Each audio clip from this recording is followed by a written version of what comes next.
ছেলেরা নষ্ট হইও না বাপ, পচে যাওয়া জিনিস কেউ গ্রহণ করে না, বখাটেকে দুশ্চরিত্রকে কেউ পছন্দ করে না, লম্পট চরিত্রহীন নারী লুভী জিনা বেবিচার অসভ্যতা মদ জুয়া আসক্ত এমন অপদার্থ জানোয়ারকে কেউ পছন্দ করে না। তারে কুকুরের সাথেই মানায়, মানুষের সাথে মানায় না। বেনামাজিকে জানোয়ারের সাথেই মানায়, ইমানদার মুসলমানের সাথে মানায় না, মানায় না। হ্যাঁ, এজন্য এটা জরুরি বিষয়, এটা বুঝার বিষয়।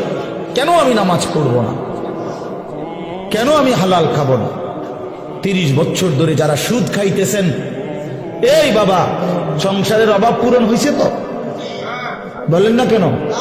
হ্যাঁ, 30 বছর ধরে যে বাটপারে ওজনে কম দেয়, এই বাটপারে জিজ্ঞাসা করেন না যে বাটপার তোর এই 30 বছর ধরে যে কাস্টমার ঠগাস, তোর অভাব গেছিনি না? যাবে কোনোদিন?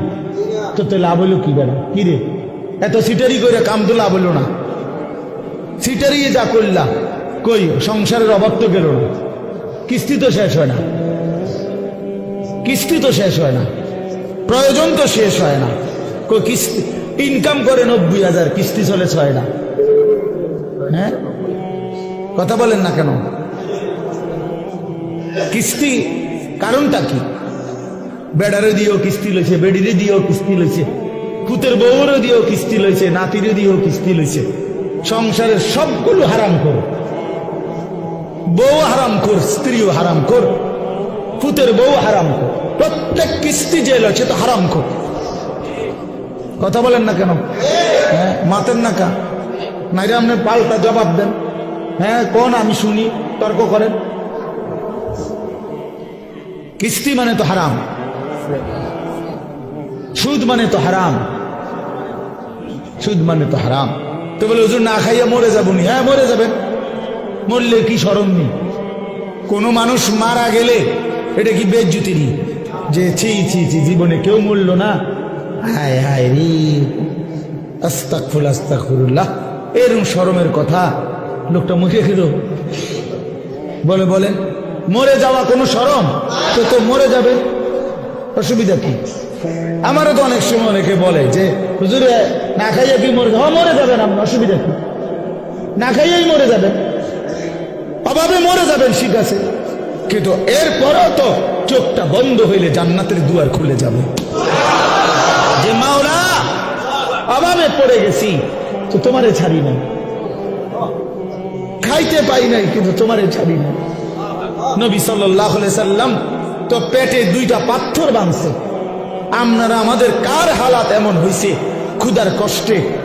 হ্যাঁ, পাথর বাঁধছেন বলেন, 3 দিন খান নাই টানা, এমন আমাদের কারো জানা মতো, আর আমরা বাদ দেন মিয়া, আমাকে জানা মতো বলে আমার চাচা একবার এরুম হয়েছে, আমার জেডার একবার এরুম হয়েছে যে 3 দিনে এক লোকমা খাবার খায় নাই, এমন হয়েছে। চাচা আপনি শুনছেন? চাচা আপনি তো মুরব্বী বয়স্ক, আপনি বলেন চাচা, আপনি বলেন, এমন শুনছেন কোনদিন? কিন্তু আল্লাহ নবী সাল্লাল্লাহু আলাইহি সাল্লাম যে দিনের পর দিন 3 দিন ক্ষুধার্ত ছিলেন, এই কথা কি আপনারা শুনেন নাই? তাহলে নবীজির চাইতে ক্ষুধার কষ্ট বেশি সয়েছে এমন উম্মত এই 1450 বছরও এখনো হয় নাই।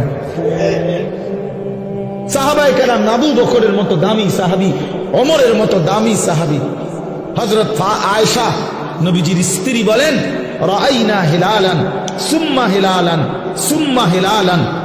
নবীজির স্ত্রী বলেন, এক চাঁদ উঠছে, এটা ডুবছে, আরেক চাঁদ উঠছে, এটা ডুবেছে, আরেক চাঁদ উঠছে, এটাও ডুবছে।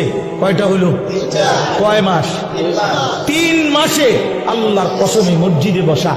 নবীজির হাদিস, আম্মা জান আয়েশা বলে, মা আওকাদাত ফি আবিয়াতে রাসূলিল্লাহ নারুন।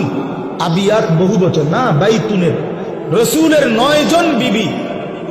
আম্মা জান আয়েশা স্ত্রী বলে, আমরা 9 বিবির কারো ঘরে এই গোটা 3 মাসে কোনো দিন রান্না করা চুলায় কোনো খাবার আমরা খাইনি,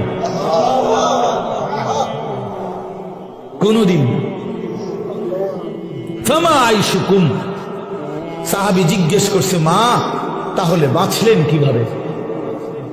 ফামা আইশ, জীবনটা চালাইলেন কেমনে? আল্লাহ নবীর স্ত্রী বলেন, আত্তামারু ওয়াল মা, খেজুর এবং পানি।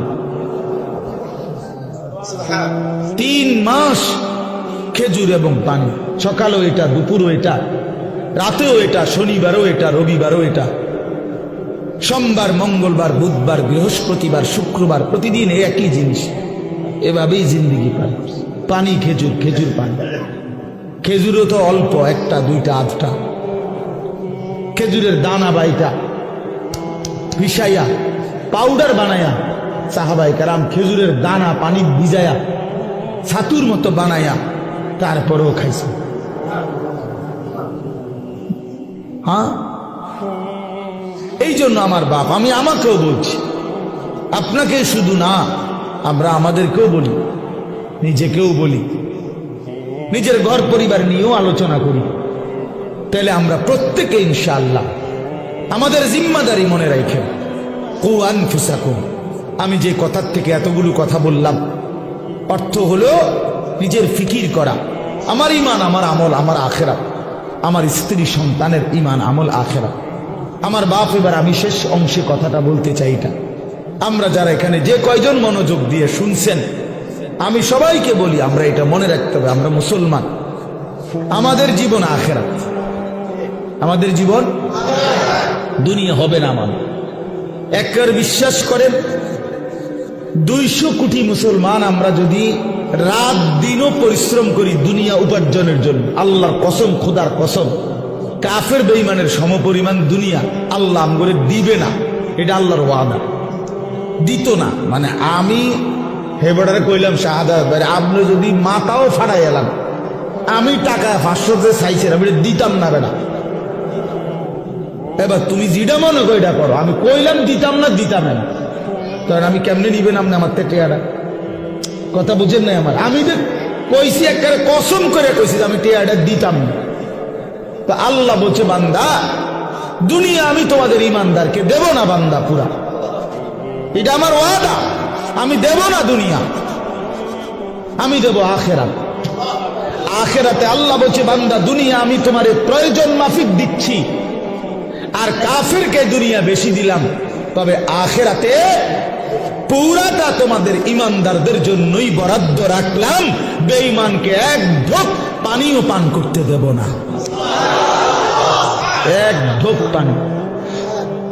চোখটা বন্ধ হইলে কোনো বেঈমান আর এক ঢোক পানি পাবে না, এক লোকমা খাবার আর কোনোদিন মিলবে না। লা ইউফাত্তারু আনহুম ওয়া হুম ফীহি মুবলিসুন। আল্লাহ বলে, জাহান্নামী জাহান্নামের আগুনে 1 সেকেন্ডের জন্য বিরতি পাবে না। লা ইউফাত্তারু, বিরতি হবে না। কি ভাই, তাহলে আপনি কি লেগে লাফালাফি করতেছেন? আমরা কেন এরকম পাগল হয়ে গেলাম? পারতেন না তো?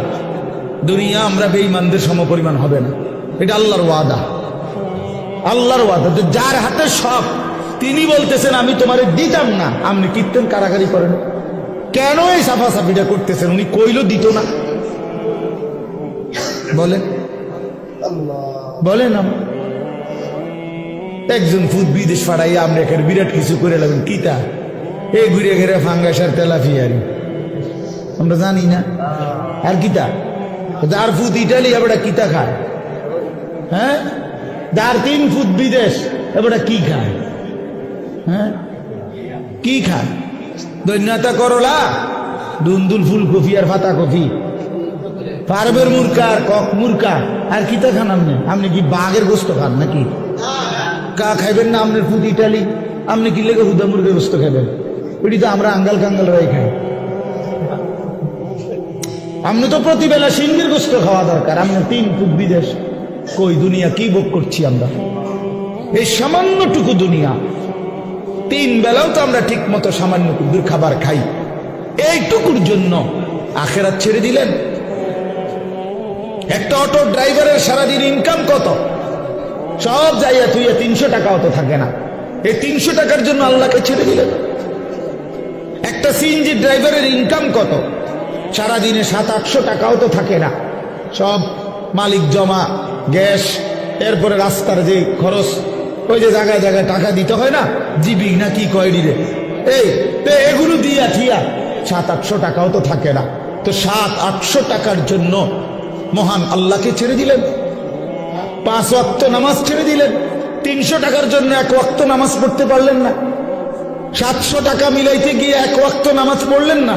হায় হায় নাফরমান, কত বড় নাফরমান। একটা চা দোকানদার, তার ডেইলি ইনকাম কত? 30,000। কথা বলে না কেন? হ্যাঁ, তাহলে বড় জোর 500 টাকা। তো বড় জোর 500 টাকা বেটা নাফরমান, 500 টাকার জন্য আল্লাহকে ছেড়ে দিলি, 1 ওয়াক্ত নামাজও পড়লে না। ছি ছি ছি ছি ছি। তোমরা যুবকরা বলো বাবা, 12,000 টাকার একটা মোবাইলের জন্য আল্লাহকে বাদ দিয়ে দিলা। কিছুক্ষণের এই নারী ছবি, বন্ধুদের এই আড্ডার জন্য এত বড় মহান আল্লাহ যে তোমাকে খাওয়ায় পড়ায় লালন পালন করে, তাকে বাদ দিয়ে দিলা বাবা। ইনসাফ না এটা। অতএব আমাদের কথা এটাই, আমাদের জিন্দিগি আখিরাত, আমাদের জীবন কি, আমাদের প্রস্তুতি কিসের জন্যে, আমাদের সারাটা দিন রাত কিসের জন্যে। কোরআন শরীফে আছে, আল্লাহ বলছেন ওহুয়াল্লাযী জাআলা আল-লাইলা ওয়ান-নাহারা খিলফাতান লিমান আরাদা আন ইয়াযাক্কারা আও আরাদা শুকুরা। আল্লাহ বলেন, আল্লাহই রাত বানান, দিন বানান, প্রতিদিন এবং রাত এবং দিন এনে থাকেন পর্যায়ক্রমে। খিলফাতান বাই সিরিয়াল, একবার রাত একবার দিন, একবার রাত একবার দিন। কেন বানায়? আল্লাহ নিজে বলতেছেন, আমি রাত এবং দিন বানাই লিমান আরাদা আন ইয়াযাক্কারা, যারা যারা আমি আল্লাহকে স্মরণ করতে চায়, আমার ইবাদত করতে চায়, আমি তাদের জন্য রাত দিন বানাই। আমার বান্দা যদি রাত না হয়, মাগরিব পড়বে কেমনে? আমার বান্দা ঈশার নামাজ পড়বে কেমনে? ফজরের নামাজ পড়বে কেমনে? আমার বান্দা সারা দিনের পরিশ্রমের জন্য বিশ্রাম করবে কেমনে? এই জন্য আমি রাত বানাইলাম। আমি যদি দিন না বানাই, তো আমার বান্দা ফজর পড়বে কেমনে, জোহর পড়বে কেমনে, আসর পড়বে কেমনে, হালাল উপার্জন কেমনে করবে? এই জন্য আমি দিন বানাই। তো আল্লাহ তাআলা বলেন, সেজদার জন্য, আমার হুকুম মানার জন্য আমি রাত বানিয়ে থাকি, দিন বানিয়ে থাকি। কোন সিটার বাটপার, কোন মদখোর ঘুষখোর, কোন নারী লুবি, কোন মোবাইলের অসভ্য উলঙ্গ ছবি দেখনেওয়ালা নাফরমান, তোদের জন্য, তোদের বেঈমান নাফরমানদের জন্য রাত হয় না, দিন হয় না। রাত দিন হয় ইমানদারের সেজদার জন্য। এই জন্য বাটপার সিটার গুলো, লম্পট দুশ্চরিত্র গুলো, সুদখোর হারামখোর গুলো এই নামাজি ইমানদার বান্দাদের উসিলায় বাকিগুলা বাদ খায়। এদের বরকত, এদের বরকত। সিটার বাটপার চলে এদের উসিলা, নাইলে এগরে খাওয়াইল না। যদি সেজদাওয়ালা না থাকতো, যদি ইমানওয়ালা না থাকতো, ইলম না থাকতো, যদি উলামায়ে কেরাম জমিনে না থাকতো, যদি আল্লাহর কোরআন পড়নেওয়ালা কেউ না হতো, আল্লাহর জিকির যদি উচ্চারিত না হতো, তাহলে কোন নাফরমান বেঈমানের জন্য আল্লাহ পাক রাতও বানাইতেন না, দিনও বানাইতেন না।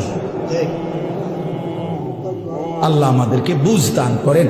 অতএব এখন শেষ কথা হলো, আমরা যদি বুঝে থাকি এই কথাটা, যে আমাদের মূলত জীবন আখেরাত, আমাদের প্রস্তুতি আখেরাত, আমাদের রাত আখেরাতের জন্য, আমাদের দিন আখেরাতের জন্য, আমাদের যৌবন আখেরাতের জন্য, কিশোর তোমার কৈশোর আখেরাতের জন্য, বয়স্ক বাবা আল্লাহ আপনাকে একটু হায়াত বেশি দিছে আখেরাতের জন্য, বিড়ি খাওয়ার জন্য না, চা দোয়ানে গপ মারার জন্য না, সারাদিন একটার পর একটা পান খাওয়ার জন্য না।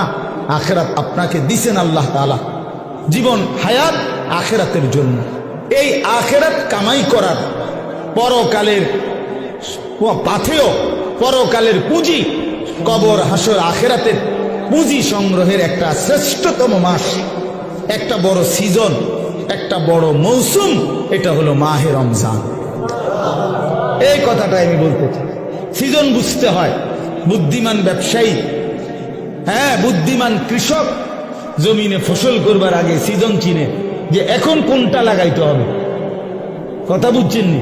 সিজন হইলো আলুর, আপনি লাগাইছেন টমেটো, তাহলে হইতো না। সিজন চিনতে হবে। কোন সময় কোন তরকারির মৌসুম, কোন সময় কোন ফসলের মৌসুম। ব্যবসায়ীও সিজন বুঝে। হ্যাঁ, এখন রোজা, আপনি উঠেছেন গরু ছাগল, না আপনি ওর কাপড়ে না উঠেছেন। কথার কথা, একটা সিজন। মানুষ কি ধরে? সিজন ধরে, যে ভাই এখন আমাকে ব্যবসার সিজন, এই 1 মাস সিজন। তাহলে মৌসুম চিনে। আমরাও ওয়াইজরা বলি যে শীতকাল আমগো ওয়াজের মৌসুম, ওয়াজের সিজন আমগো, মানে এই সময় ওয়াজ বেশি। ঠিক না কথা? প্রত্যেকেই মৌসুম চিনে, সিজন চিনে। তো আল্লাহ তাআলা বলছে, বান্দা, আখিরাত কামাই করার, জান্নাত কামাই করার সবচেয়ে বড় সিজন, মৌসুম মাহে রমজান। আর সেটা আর মাত্র 30 দিনও বাকি নাই। এই আমাদের সামনে একদম অল্প কয়দিন, আর মাত্র 1টা মাস। এই 1 মাসের ব্যবধানেই আমাদের সামনে আসতেছে মাহে রমজান। আল্লাহ তাআলা বলছেন, ইয়া আইয়ুহাল্লাযীনা আমানু কুতিবা আলাইকুমুস সিয়ামু কামা কুতিবা আলাল্লাযীনা মিন ক্বাবলিকুম লাআল্লাকুম তাত্তাকুন। রোজার বিস্তারিত আলোচনা হুজুররা করবে, আমি এই জন্য আপনাকে ইমাম সাহেবরাই বলবে ইনশাআল্লাহ। কিন্তু আমার বলার উদ্দেশ্য শুধু এই কথা বলা যে আল্লাহ বলছে, বান্দা, তোমাদের উপরে রোজা ফরজ করলাম, পূর্ববর্তী ইমানদারদের উপরও আমি ফরজ করেছি। উদ্দেশ্য কি? উদ্দেশ্য হলো, আল্লাহ বলেন, লাআল্লাকুম তাত্তাকুন। ইমানদার 1টা মাস তুমি আমার হুকুম পালন করবা, গুনাহ বর্জন করবা, আমার আদেশ পালন করবা। রোজা, নামাজ, ইফতার, সাহরি, 20 রাকাত তারাবি, ভোর রাত্রে কিছুটা তাহাজ্জুদের নামাজ, সেজদা, দোয়া, কান্নাকাটি, জিকির, তেলাওয়াত, যাকাত, ফিতরা, দান, সাদাকা, শবে কদর, রমজানের শেষ দশকের ইতিকাফ, এতগুলো ইবাদত দিয়ে আমি সিজনটা সাজাইছি, রমজানটা সাজাইছি। অতিরিক্ত অনেক কিছু দিছি। ইফতার রমজান উপলক্ষে, সাহারি রমজান উপলক্ষে, 20 রাকাত তারাবি রমজান উপলক্ষে, শবে কদর রমজান উপলক্ষে, শেষ দশকের ইতিকাফ রমজান উপলক্ষে। জান্নাতের দরজা পুরা খুলে দিলাম রমজান উপলক্ষে, জাহান্নামের দরজা বন্ধ করে দিলাম রমজান উপলক্ষে, শয়তানগুলো সব শিকলে বাইন্ধা রাখলাম রমজান উপলক্ষে, এবং একে 70 বানায় দিলাম রমজান উপলক্ষে। এত কিছু দিয়েও যদি তুমি জান্নাত কামাই করতে না পারো, তুমি আসলেই অসিদ্ধ, তুমি আসলেই অথর্ব, অপদার্থ ছাড়া আর কিচ্ছু। তুমি আসলেই নাফরমান, তুমি আসলেই নাফরমান। এই জন্য নবীজি বলছে, যে মুসলমান রমজান পেয়েও কি করতে পারে নাই, গুনাহ মাফ করতে পারে নাই, আখিরাত কামাই করতে পারে নাই, তো জিবরাইল আইসা নবীজিরে বলছে, ইয়া রাসূলুল্লাহ, এমন নাফরমানের উপরে আল্লাহর লানত, আমি জিবরাইলের লানত। নবীজি বলছে আমিন, মানে আমিও মেনে নিলাম, যা জিবরাইল, আমি রাসূলেরও লানত। এই জন্য রমজানকে যে কদর করে না, রমজানেও গুনাহ, চুরি, ডাকাতি, ওজনে কম দেয়, সুদ খায়, কিস্তি নেয়, ওই ছেলেরা তোমরা নাচ গান, মোবাইল, ছবি এই নিয়েই পড়ে রইলা, মা বোনরা বেপর্দা পড়ে রইল, মানে যে যেমন আছে এমনই রয়ে গেল। তো তার উপরে আল্লাহর লানত, ফেরেশতার লানত, তোর নবীর লানত, তোর উপরে খোদার গজব, তোর উপরে আল্লাহর লানত। আর এত জনের লানত নিয়ে সুখ কপালে জুটবে না, দুনিয়াতেও আখিরাতে। অতএব দয়া করে আমরা ইনশাআল্লাহ আজকের এই মুবারক মাহফিলে নিয়ত করি যে আমরা এবারের রমজানকে নিজের জীবনে কদর করব ইনশাআল্লাহ। সবাই গুনাহ থেকে পবিত্র হই। ছেলেরা, নওজোয়ান, মোবাইলের অশ্লীলতা ছেড়ে দাও বাবা, গুনাহ ছেড়ে দাও বাপ, এই উলঙ্গ ছবি, নারী, অশ্লীলতা, বেহায়াপনা ছেড়ে দিয়ে 5 ওয়াক্ত নামাজ পড়ো, আল্লাহকে ডাকো বাবা। আগামীর পৃথিবীতে ইনশাআল্লাহ তোমরা দেখো, সারা পৃথিবীর হিসাব, সারা পৃথিবীর জরিপ এখন প্রত্যেক, যে আমার আগে বক্তব্য দিলেন আপনি, হ্যাঁ, না চাচা বক্তব্য দিচ্ছেন না, চাচা কি বললেন কোন তো একটা কথা, আমি তো এনওজি করতে করতে শুনছি যে এই 70-72 বছর বয়সে এই গ্রামে ছেলেরা যে এরকম একটা ফাউন্ডেশন করে উদ্যোগ নিছে, এটা প্রথম। আপনি বললেন না একটু আগে? আচ্ছা বলেন, তাইলে এটার অর্থ কি? অর্থ হলো, আমি ব্যক্তিগতভাবে এখন প্রতিদিন গড়ে 3টা-4টা বয়ানে যায়, এরপরও কুলাইতে পারি না। তো আমার বলার উদ্দেশ্য হলো, আমি যদি 100টা বয়ান করে থাকি মনে করেন মাহফিল, এর মধ্যে 98টা হবে যুব সমাজের আয়োজন সারা বাংলাদেশ। কথা, গতকালে আমি মহেশখালী ছিলাম, এই যেখানে কক্সবাজার মহেশখালী নাম শুনছেন না? মানে বাংলাদেশের বড় একটা তাপ বিদ্যুৎ কেন্দ্র হইতেছে ওইখানে, ওইখানে মাতার বাড়ি, তো ওইখানে ছিল। তো হাজার হাজার যুবক, হাজার হাজার, তার মানে সারা বাংলাদেশের কোন নওজোয়ানরা আগাইতেছে আল্লাহর দিকে, কোরআনের দিকে, ইসলামের দিকে। সারা বাংলাদেশে আপনারা এখন চাচারা বলেন, আগে 20 বছর আগে যতগুলো মাদ্রাসা দেখছেন চারিদিকে, এখন গলিতে গলিতে হাঁটলে হাঁটলে চারিদিকে ডানে বামে মাদ্রাসা দেখা যায় না? তো বাড়ছে কিনা? অনেক বাড়ছে, 10 গুণ বাড়ছে, 50 গুণ বাড়ছে। সারা বাংলাদেশে প্রত্যেক বছর, এখন বছরে বারবার বাংলাদেশের ছেলেরা কোরআনের হাফেজ হিসাবে সারা বিশ্বের আন্তর্জাতিক প্রতিযোগিতায় 70 দেশ 100 দেশের সাথে 1 নম্বর 2 নম্বর হয়ে থাকে বাংলাদেশের ছেলেরা।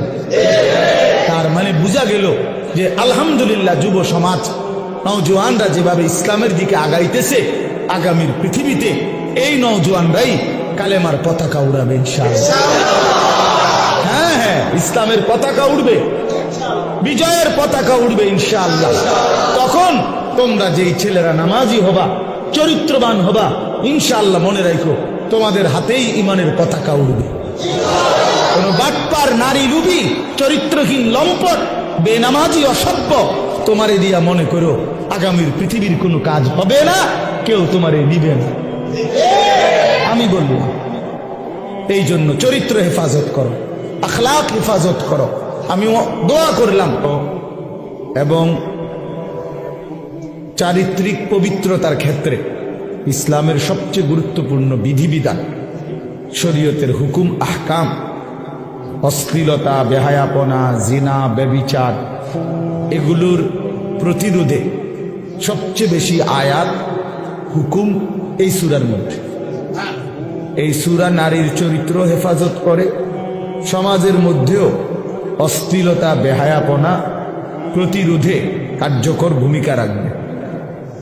এজন্য এই সূরা, যেহেতু আলহামদুলিল্লাহ নাম এটাই দেওয়া হইল, এই জন্য আমি এটা পরামর্শ দিলাম। আল্লাহ তাআলা তৌফিক দান করেন। বাংলা অনুবাদের জন্য সবচেয়ে সুন্দর হলো তাফসিরে তাওজিহুল কোরআন, একটা তাফসির আছে 3 খণ্ডে, ঢাকা মাকতাবাতুল আশরাফ থেকে প্রকাশিত। ওইখান থেকে অনুবাদটা দিবেন, সংগ্রহ করায় দিয়েন আপনি, ওই খণ্ড একটা কিনে দিয়ে নগরে। ওইটার অনুবাদ বাংলা ভাষায় বর্তমানে সবচেয়ে সুন্দর, মজাদার এবং সাবলীল, সহজ, খুব অল্প কথায় বোঝার, এবং ওইটার সাথে প্রাসঙ্গিক ছোট্ট ছোট্ট কিছু টিকা, ব্যাখ্যা ওই তাফসীরটার মধ্যে আছে। এবং ওইটার লেখক হলেন সারা পৃথিবী বিখ্যাত, বর্তমান সময়ের সারা বিশ্ববিখ্যাত একজন আলেম দ্বীন, পাকিস্তানের আল্লামা তাকি উসমানী দামাত বারাকাতুহুল আলিয়া। উনি জগৎ বিখ্যাত আলেম, ওনার লিখিত। আল্লাহ তাআলা আমাদেরকে তৌফিক দান করেন। মোবাইলের ব্যাপারে বললাম, অর্থ হইল যে আসলে প্রত্যেকেই যদি একটা একটা মোবাইল হাতে ধরে রাখো ভাই, তাহলে মনোযোগ দিয়ে শুনবে কে? সবাই যদি আমরা অন্যকে নিয়ে আছে, আমি অন্য করে শুনাবো, অন্যদেরকে আমি সংশোধন করবো, তো তুমি ভালো হইবা কোন দিন? তোমার পরিবর্তন হবে কোন দিন? প্রত্যেকেই যদি অন্যকে নিয়ে ফিকির করি, ঠিক আছে, কিন্তু নিজের ফিকির করব কখন? অথচ কোরআনুল কারীমের মধ্যে মানবতার সংশোধনের ক্ষেত্রে প্রথম নির্দেশ নিজের সংশোধন।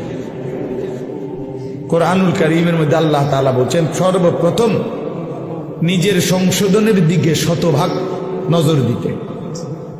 ইয়া আইয়ুহাল্লাযীনা আমানু কু আনফুসাকুম ওয়া আহলিকুম নারা।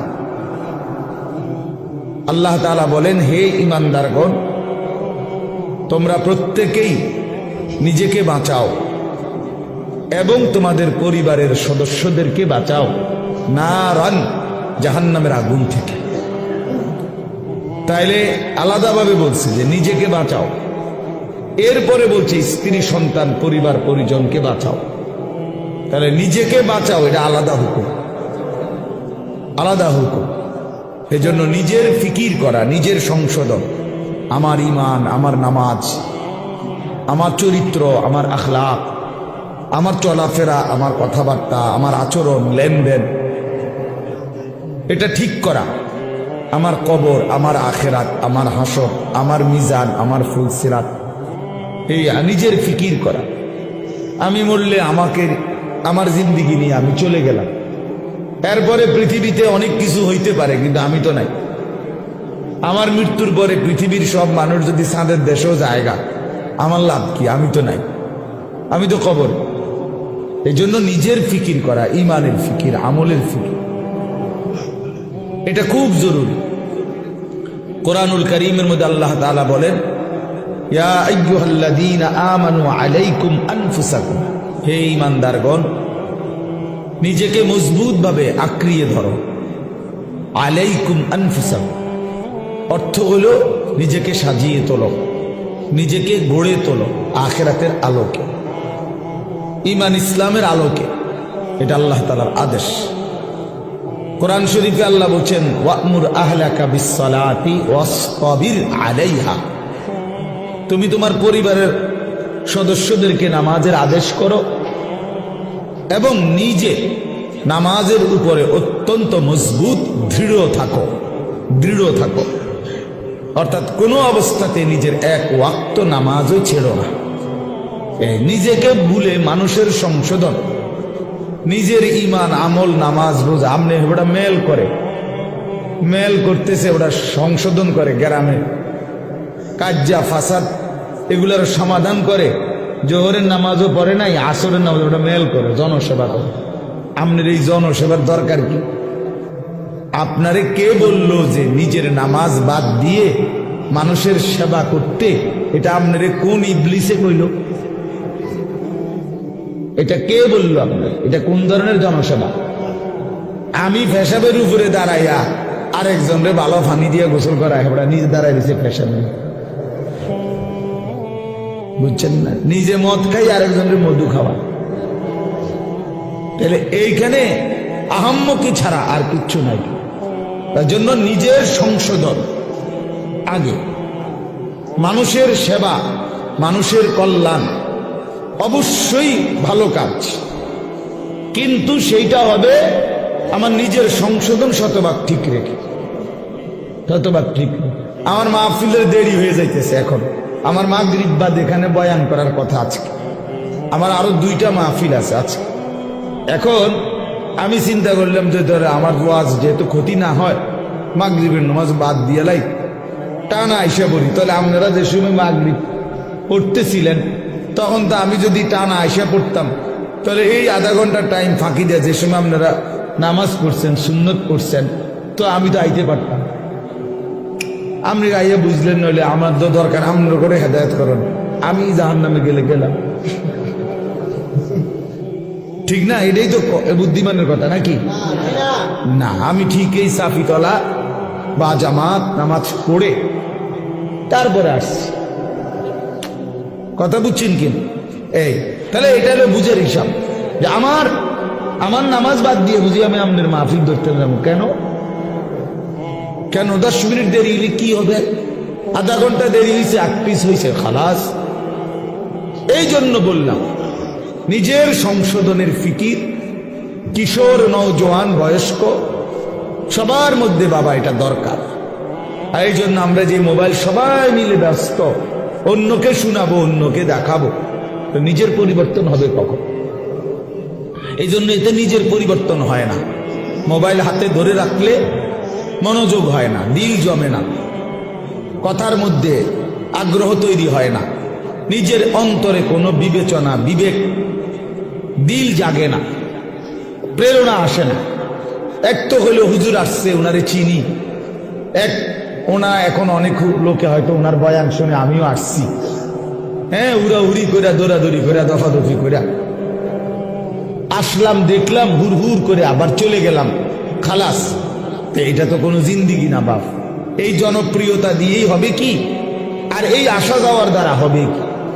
মানুষ জমলো 10 লাখ, মানুষ জমলো 10,000, কিন্তু যার মতো, আমি আমার মতো, উনি উনার মতো, প্রত্যেকেই আগের মতো। তো লাভ হইল কি? বললো কারে, শুনলো কারে, আয়োজন করলো কার জন্য? তাই ইনসাফের কথা বলেন। যিনি বিড়ি খায় উনি বিড়িয়ে খায়, যিনি সুদ খায় উনি সুদে খায়, যিনি মিথ্যা বলে তিনি মিথ্যাই বলে, যিনি কথায় কথায় গালি দেয় তো আপনি গালিই দিচ্ছেন, যার দোকানে টেলিভিশন, চা দোকানে নাচ গান চলে তো চলতেই আছে, যার ঘরে পর্দা পশিদা নাই, বউ বাচ্চার, স্ত্রী কন্যা, তো সেইভাবেই চলতেছে। যার ছেলে নামাজ পড়ে না তো পড়েই না, যার মেয়ে পর্দা করে না তো করেই না। তো এই ইমাম সাহেবদের এই প্রতি সপ্তাহ বয়ান তাহলে কার জন্য, কাকে করে এগুলো? এই কোরআন আল্লাহ তাআলা তাইলে কার জন্য নাজিল করলেন? তাদের দেশের মানুষের জন্য? তাইলে রাসূলুল্লাহ সাল্লাল্লাহু আলাইহি ওয়াসাল্লামের 23 বছরের মেহনত কার জন্য? তাই কাকে তিনি, কার জন্য তিনি এই কাঁদলেন, এই চোখের পানি ফেললেন, তায়েফের এত রক্ত ঝরাইলেন, পেটে 2টা পাথর বাঁধলেন ক্ষুধার কষ্টে, ঘরের চুলায় 3 মাস, নবীজির স্ত্রীরা বলছে টানা 3 মাসও গেছে, কোনোদিন 3 মাসে ঘরের চুলায় রান্না করা কোনো খাবার খাই নাই আমরা। তো এইভাবে রাত দিন ক্ষুধার্ত, রক্তাক্ত, চোখের পানি, এইভাবে নবীজি কষ্ট দিবানিশি করে, মাকসাদ, উদ্দেশ্য কি ছিল? তাইলে নবীজির নাম ব্যবহার করে আমরা কিছু জিলাপি খাবো, খিচুড়ি খাবো, বিরিয়ানি খাবো, খালাস। এই তো 23 বছর নবীজির মেহনতের খোলাসা, মানে লক্ষ্য উদ্দেশ্য, ঠিক না? তাইলে ইনসাফ কি বলে, বিবেক কি বলে? এই জন্য প্রিয় বাপ, প্রিয় ভাই, এটা জরুরি বিষয়। নিজের পরিবর্তন, নিজের সংশোধন, নিজের ফিকির খুব জরুরি, খুব জরুরি। মানুষের কল্যাণ এটা উত্তম, কিন্তু নিজেকে বাদ দিয়ে না, নিজেকে ভুলে না, নিজেকে ছেড়ে দিয়ে না। এই সুন্দর ফাউন্ডেশন আমাদের যেই কোনো পরামর্শ দরকার, শুধু ঘন ঘন মাহফিল না চাইলে, আমার মাদ্রাসায় যাইবা অসুবিধা নাই, প্রতি মাসের 2য় শনিবার আমাদের মাদ্রাসায় মাসিক ইসলাহি মাহফিল হয়। এই যে ফেব্রুয়ারি মাসের 8 তারিখ 2য় শনিবার হবে ইনশাআল্লাহ। আপনারা নওজোয়ানরা, ছেলেরা তোমরা যাইও, বয়ান শুনতে যাও, দেখা হোক, কোনো পরামর্শ দরকার হইলে আমরা পরামর্শ দেব ইনশাআল্লাহ। কিন্তু ইনশাআল্লাহ আমার আশা এটা, আমরা বিশ্বাস করি আগামীর পৃথিবী যুবকরাই, নওজোয়ানরাই কালেমার পতাকা উড়াবে ইনশাআল্লাহ। অতএব আমরা যেন কেউ নষ্ট না হই, চরিত্রহীন না হই, চরিত্রহীন না হই। আল্লাহ আমাদেরকে তৌফিক দেন, কবুল করেন। আজকের এই মুবারক মাহফিলকে আল্লাহ তাআলা ভরপুর বরকত দান করেন।